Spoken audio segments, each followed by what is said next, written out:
Shikata Natsu is an aspiring manga artist, but Yo, his father, insists he take over the family's sweet shop, Shikata Sweets, as has been tradition for generations. An eccentric girl, Shidari Hotaru, arrives at Shikata Sweets and introduces herself as the daughter of the owner of a massive sweet and snack manufacturing company. She challenges Natsu to come up with a flavorful combination for umaibo, a puffed corn snack known for its often weird and strange flavors. Natsu displays an uncanny ability for coming up with delicious combinations and ideas, impressing Hotaru. His father returns and teases him over his new girlfriend. He's disheartened, however, when she says her only love is Pocky, a snack mascot. She invites Yo to work at her father's company, but he declines, unless Natsu agrees to take over the family business. Hotaru is disappointed that Natsu refuses to take over the business despite his innate talent, pledges to convince him otherwise. Later, at Endo Cafe, he recounts to his friend Tao about his experience with Hotaru earlier today. When he describes her as hot, this angers Saya, unaware that she has feelings for him. She forces him to drink coffee overflowing with sugar cubes, but he does so happily. He gives her coffee milk candies, knowing that she does not like sweets. She takes it anyway, leading to her brother Tao teasing her, with disastrous results. Saya later encounters Hotaru, who has fallen into a rice paddy. She brings her home so she can shower, and she ends up meeting Tao as well. At her cafe, Hotaru tells Saya of her vague mission at their small town. Hotaru visits Shikata Sweets and finds Natsu tending the store. She tells him it's a waste for him not to inherit the family store, as their shop sells both classic snacks and more obscure titles. She singles out soybean flour sticks, where in a world of flashy mascots and catchy slogans, they alone insist on nothing but a simple brand name. After coming up with ways to eat it without spilling the flour, Hotaru tells Natsu that they should become adults. This gives him the wrong idea, but she pulls out Naimaiki beer, a tablet that when dissolved in water gives it the appearance and taste of beer. Hotaru becomes drunk despite it being non-alcoholic. Later, when Saya and Natsu lounge outside the shop, they hear a distinct whistling sound, which is the result of Hotaru blowing into a Ramoon candy. Saya displays her excitement for it, especially the accompanying toy. Hotaru tells a story of how the first hold candy was the whistling gum, but it took over 20 years for whistling candy to be created. The story was an allegory for Natsu and his refusal to take over Shikata Sweets.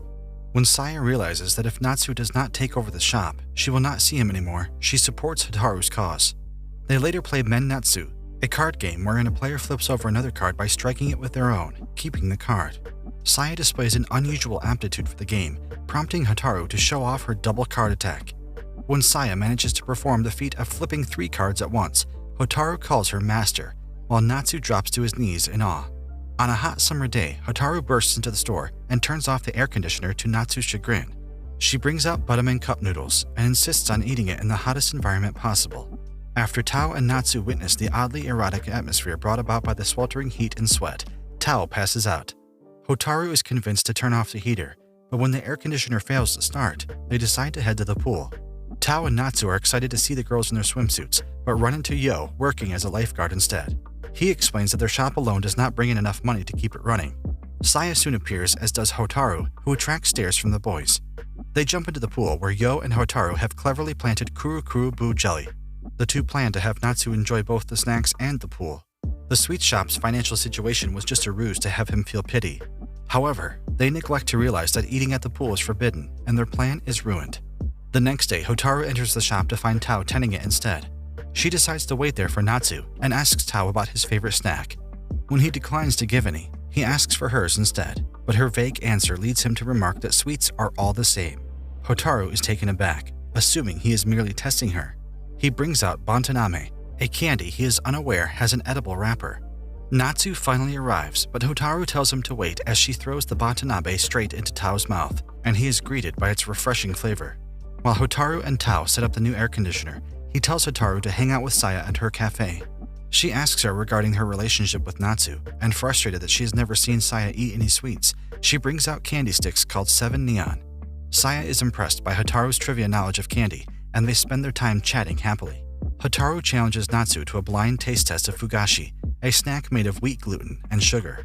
There are many varieties of fugashi, differing in size, texture, and packaging, making it the perfect point of competition.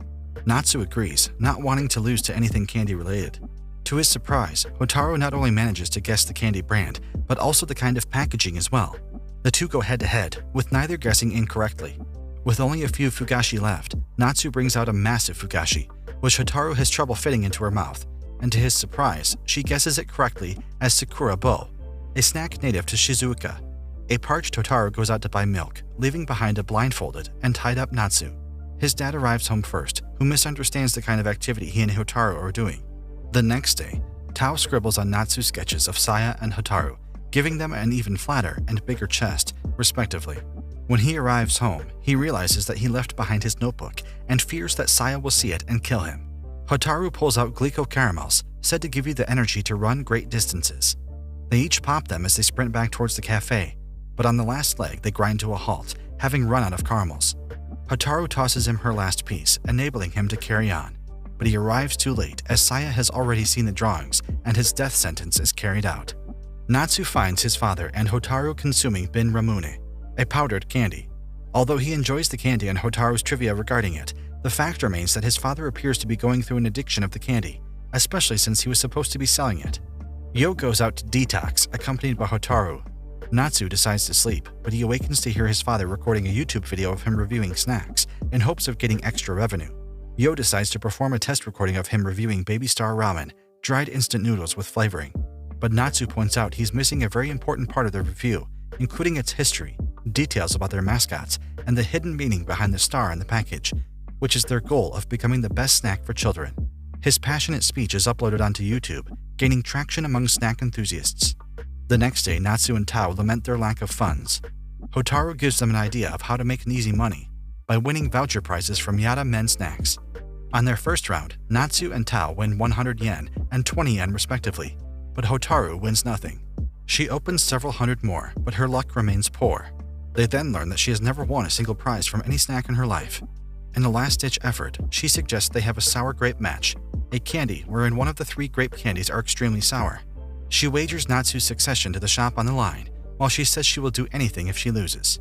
But as expected, she ends up eating the sour grape, and she runs out in tears. Natsu, Tao, and Saya are called by Hotaru to the local shrine to play with Super Himo Q, a long gummy snack. They use it to play tug of war, while Saya uses it to make an image of Tokyo Tower. Hotaru begins to swing one wildly while explaining its origins, highlighting how it was once near a fraction of its current length. The Himo Q rips apart, and Natsu's body moves on its own to snatch it before it hits the ground. Afterwards, they play Ohajiki, a game similar to marbles. Saya begins racking up several wins, and Hotaru invites her to work at Shikata Sweets, explaining that her aptitude for children's games makes her a perfect fit for the environment. The prospect flusters Saya, who might jump at the chance to spend more time with Natsu. Incensed that she has yet to win a single Ohajiki, Hotaru pulls out an Ishikiri, an extremely large piece, hoping to secure her victory, but it drops to the floor and breaks. The next day, Saya recounts of how often she visited Natsu in their childhood. In one instance, she finds him raving about a candy called Yogurette, a snack with nutritional value. They end up playing doctor, but she becomes annoyed that he refrains from physical contact with her, administering Yogurette as medicine. During an operation, Natsu tears up when the Yogurette runs out. Saya tries to cheer him up, but they both end up falling to the ground, where they exchange a tensed look. Back in the present, Saya is embarrassed to have recalled such a memory, but expects Natsu to have forgotten it by now. She enters Shikata Sweets, intending to take up Hotaru's offer of working there, but she and Natsu become embarrassed when she pulls out Yogurette. Saya hurriedly leaves, but is happy that Natsu remembers it too. While setting up for the annual festival, Tamai, an Onatsu no Miyaki shop owner, demands that Yo stop selling monjayaki at his stall. He threatens to stop supplying his Baby Star Ramen to her shop, and the two reconcile.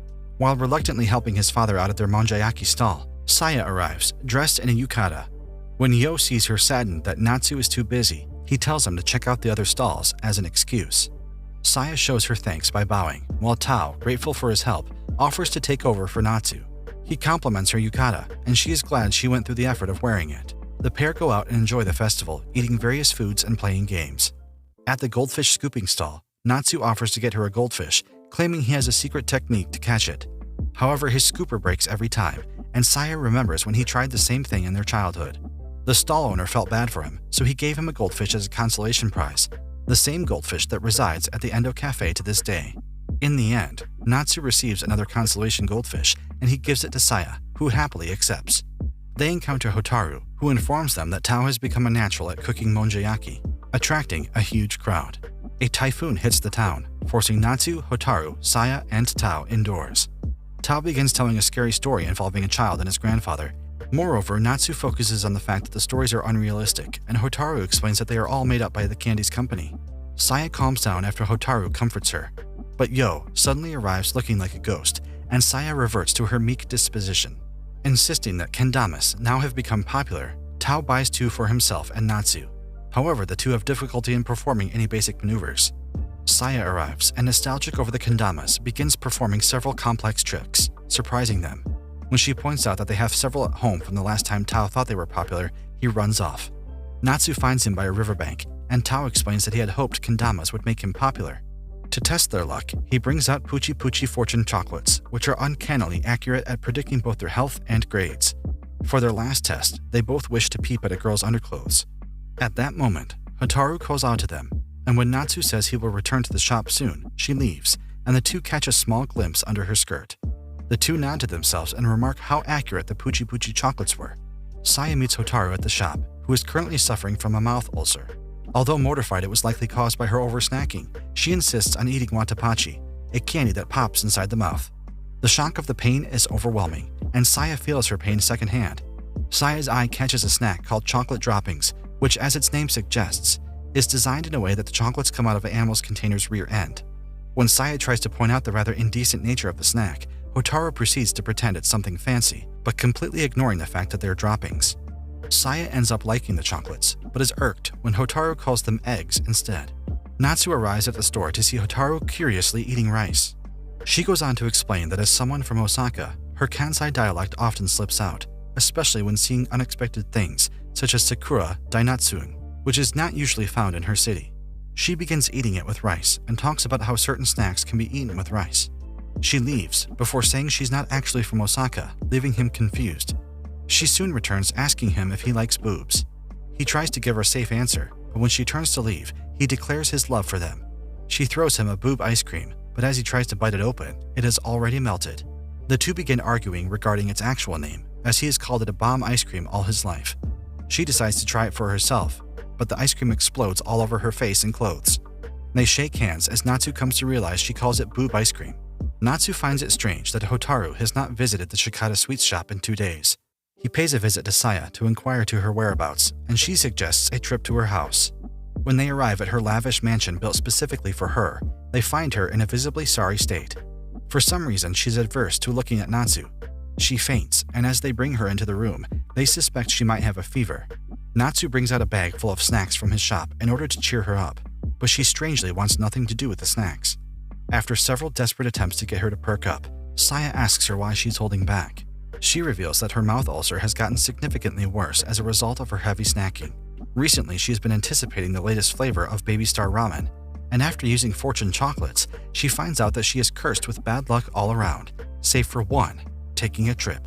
She then sets out into town, where after hours of running she encounters Tao, who suggests to her to simply take a break from snacking so she can fully enjoy the new snack. Natsu and Saya are relieved that Hotaru was only behaving this way because she loved snacks so much.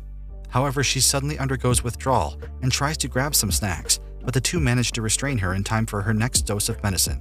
To Natsu's chagrin, the medicine is not medicine at all, but a mix of several powdered soda found in Shikata Sweets. The two feel stupid for being worried and leave. Natsu and Saya wonder why Yo was targeted for recruitment by the Shidari company. She explains he was chosen to head up a new snack shop the company was creating. They hide inside a box to observe Yo as he works. To Natsu's dismay, his father does nothing but slack off, and he considers taking over the shop, believing himself to be more capable. Saya is glad. If Yo works for Shidari, then Natsu is bound to stay in her town. Suddenly, 2 elementary schoolers enter the store, with the boy hoping to buy gum for the girl he likes. Unfortunately, he only has money for one. Yo has him open the wrapper for a chance to win another piece, and when he loses, Yo lies and says he won another piece, bringing the two kids closer together. Hotaru explains that a snack shop is more than a recreational store. It's a place to build connections between customers and shopkeeper. When Natsu sees his father open one of his manga manuscripts, he angrily reveals himself to his father. The next day, while waiting for a train, Hotaru says she wants to suck on it and invites Natsu to do the same. He is understandably excited, but a wave of disappointment washes over him when she pulls out Miya Natsu, not Sumbu instead. After discussing its history as the innovation of an old shop apprentice, she greedily chugs down a bottle of Ramoon. She offers Natsu a drink, and when he realizes it's an indirect kiss, he becomes flustered. After he gives a rather simplistic explanation of Ramun's origins as a byproduct of Japanese opening its borders to the West, Hotaru goes further and claims it's the whole reason why Japan agreed to it in the first place. She remarks that it's been a long time since she's been on a snack trip, as she has always stayed in their town longer than expected. She acknowledges that he has dreams of his own, and she will not pressure him into inheriting the shop. But if he ever changes his mind, he should tell her, and she will be waiting. She boards the train as it arrives, but Natsu neglects to as well. To be more popular with girls, Natsu shows Tao another fortune-telling snack. He offers Tao the first pick, but to his shock, he receives 2 pink candies, which the fortune's saying he will be more popular tomorrow. Natsu appeals with him to put it back, but Tao eats them both. He was guessed he went first to bolster Natsu's own chances of getting a pink candy. However, he reassures him that he would have done the same thing, and he hands him a pink candy. He only pretended to eat both. Meanwhile, Hotaru asks Saya if she wants a taste of love, which she interprets as a kiss. To her surprise, Hotaru feeds her a cherry-flavored candy. They descend the mountain to see the boy celebrating wildly. Saya asks why cherries are symbolic of love, to which Hotaru replies that the saying is love is both sweet and sour. She asks her in return if she's ever had such a feeling, but she denies it. The next day, Natsu wonders if his indecisiveness over taking over the shop is keeping Hotaru trapped in town.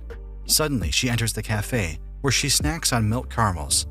Natsu excitedly talks about its history, highlighting how it was advertised as a substitute for cigarettes to encourage the Japanese to try dairy products, to which they were naturally averse to. Tao points out that Hotaru's face says that something's missing, and he points out that one of its flavors bears his name, coconut. She is impressed and leaves, and Tao encourages him to go after her. The two meet under the bus stop during a downpour, and he opens her tin of Sakuma drops using a coin. He later asks her if his indecision is holding her back, and she reassures him that she can go anytime she wants. Although it is true, she goes to his shop every day to try and convince him to inherit it, because she says the primary reason is because it's fun. As the sky clears, Hotaru calls for him to come along, and the two head back to Shikata Sweets.